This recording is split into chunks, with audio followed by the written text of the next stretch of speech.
Today I will be giving you guys some basic rescue techniques on how to rescue an actively drowning person. For those of you who don't know me, I am Mermaid Mersula, so let's get to it. Rule number 1. You never want to just dive into the pool when there's an actively drowning person. Right now I had time to set up, so I got myself a little towel because this cement is quite hot because this pool is outside. So, first technique in rescue, what you want to do is you want your pelvis to be completely on the ground. So if you're going to be leaning forward, you're just going to fall head first into the pool. So this technique is called the reach technique. So you have your poodle, your pool noodle, your poodle, and you're going to throw it in. And you're going to have the drowning person grab onto this, and then you're going to pull him up, and you're going to pull him up, and you're going to pull him to safety, okay? You stay on the freaking ground. You can hold a hand here to grab it, and you're going to like reach. Technique is called the reach. You don't ever want to use your arm unless you have to. I suggest using a pool noodle or like any long object. You can use a towel even, or you can use like a rope, whatever you have handy. For example, towel. So how the towel is going to work, you can use your shirt, whatever you have handy in the moment of rescue. Take your towel, you're going to like wrap it up, you're going to throw it into the pool, and you're going to pull the person up. So if you are doing your rescue from standing position, which I don't really recommend, I recommend you lay down like the way I showed, your torso solid on the ground. If you are standing, you're kind of going to want to stand. Your legs are somewhat going to be apart. This leg's going to go behind. You're going to step firmly on the ground. This leg's going to be at front, and you're going to want to put most of your weight on your back leg.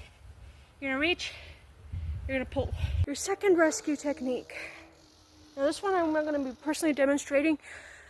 If you want to see a full demonstration, I will get a volunteer and we will do some demonstrating for you guys, which I think I will do at a later point. Right now it's just some basics just to keep you guys informed. Second technique, you're going to take a noodle or like a kickboard, a dive board. With this one, what you're going to do is you're going to wade out.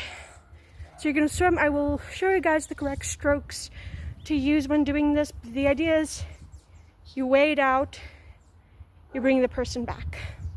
Now, the last thing you want to do is jump in the pool. That puts you and the person drowning in danger. Alrighty.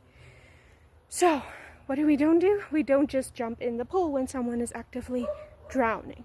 Also, an important note, if a person is in an underwater blackout, which is different than drowning, so when they are literally unconscious under the water, there are also different rescue techniques to follow there. In that case, you will go into the water to rescue them. You want to take your hand over their nose, pinch their mouth and their nose shut so that they do not breathe in any more water than they've already may have breathed in. Okay. Second tip, if there's an underwater blackout, always assume head or neck injury.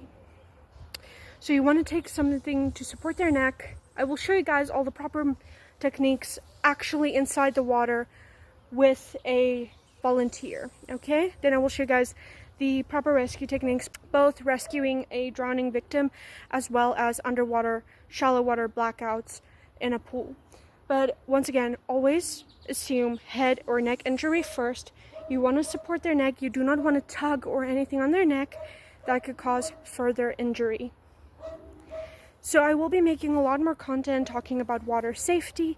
This is just a very quick little video on just the basics, okay? If you see someone who's actively splishing, splashing, drowning, I know most people's first instinct is they're going to want to jump in the pool. This is wrong, okay? Do not do that. You're going to put yourself in danger. You're going to put that person in danger. You can jump on top of them. You can injure yourself. You can injure them. A lot of things can go wrong. So you don't want to do that. When you are actually inside of the pool, when there's an actively drowning victim, and they're trying to like grab onto you and pull you under, and you are actually also ending up in a dangerous situation, go under. Just dive under, because the last thing a drowning victim's going to want to do is go under the water again.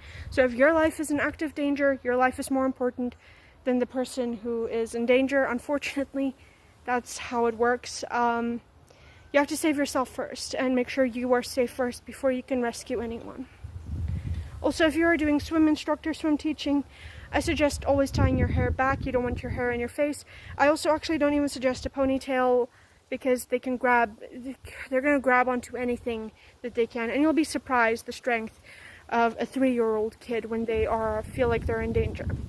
So, a lot more safety content coming soon. I hope the couple of basics I give in this video is helpful. Stay safe out there, guys. I hope you all have a fantastic and safe day. Bye.